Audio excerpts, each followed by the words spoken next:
Ümumiyyətlə, qoyunçuluqla dolanmaq mümkündürmü? Əvvəlcə onu deyim ki, sosial şəbəkələrdə bəzi adamlar qoyunçuluq çox asan göstərir.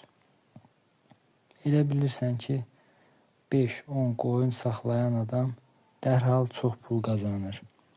Amma işin içində olan bilir ki, qoyunçuluq həm zəhmət, həm səbir, həm də düzgün baxım istəyir.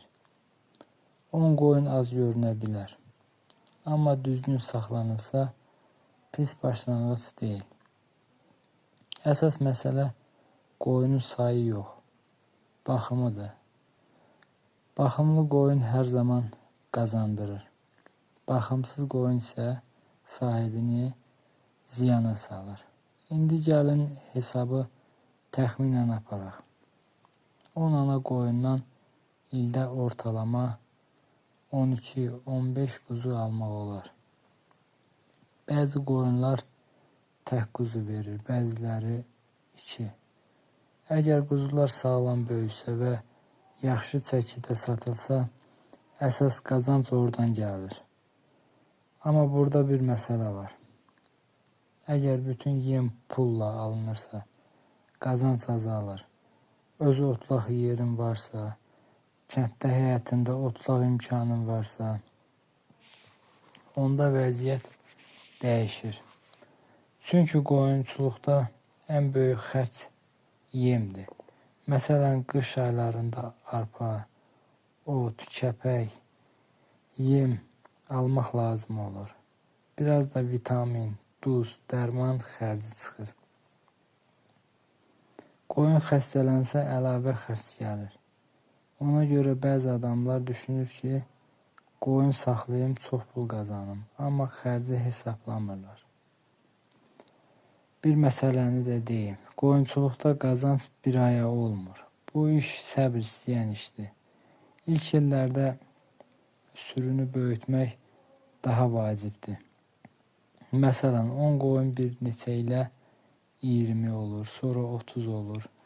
Əgər dişi quzuları saxlasan, sürü getdikcə artır. Ən böyük səhvlərdən biri odur ki, adamlar qoyunları başlı başına buraxır. Vaxtında peyvənd olunmur, düzgün yem verilmir, su təmiz olmur. Sonra da deyirlər, qoyun qazandırmır. Əslində, baxımlı qoyun həmişə qazandırır.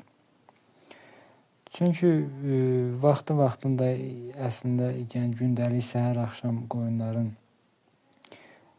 yemini çalışıb eyni vaxtda vermək lazımdır. Yəni rejimli şəkildə. Ondan başqa verdiyin su təmiz olmalıdır, çirkli su olmamalıdır. Ondan başqa tövlənin təmizliyinə diqqət eləmək lazımdır ki, tövlə təmiz olsun, qoyunların altı belə deyək, nəm, yaş olmasın. Sonra tövlənin əslində heyvandarlıqda əsas heyvanın belə deyək də, yəni baxımına təsir edən amillərdən biri də tövlənin şəraitidir. Tövlədə müəyyən havalandırma sistemi olmalıdır və yaxud da ki, pəncərə və ya müəyyən yerlərdən qoyunların üstünə külək, yaxud da ki, tövlədən yağış və s. dammamalıdır. Yəni, bunları nəzərə almalıdır. Məsələn, mən həm quzuların tövləsində, həm qoyunların tövləsində termometr asmışam. Həmişə tövləyə girəndə havanın tövlədə neçə dərəcə olmasını nəzarət edirəm. Yəni, bunlara daim fikir vermək lazımdır. Sonra mənim fikrimcə kənddə yaşayan adam üçün qoyunçuluq yaxşı əlavə gəlirdir. Xüsusilə də öz otlağın varsa, həm ət olur, həm süd olur, həm pendir olur, həm də quzu satışı olur. Bir şeyi də unutmaq olmaz. Qoyunçuluqda ən vacib şey damazlıqdır. Yaxşı cins qoyun sürünü inkişaf etdirir. Zəif qoyun isə nə qədər yem yesə də istənilən nəticəni vermir. Mən özüm də görmüşəm ki, bəzi adamların 10 qoyun olur, amma qazancı çox olur. Bəzilərində isə 50 qoyun olur, yenə şikayət edir. Fərq baxımdadır, səbirdədir və işə necə yanaşmaqdadır. Məsələn, mən qoyunlardan 2 başı bu illəri, yəni biri quzu saldı, sonra qoçlandı, amma doğmadı. Yəni boğaz olduğu da hiss olunmur. Və yaxud da ki, keçən il bir şişək almışdım. Yəni şişək dişi, yəni quzuydu alanda. Amma bu il onunla bərabər aldıqlarım quzular doğdular, amma o doğmadı. Nə də qoça gəlmir.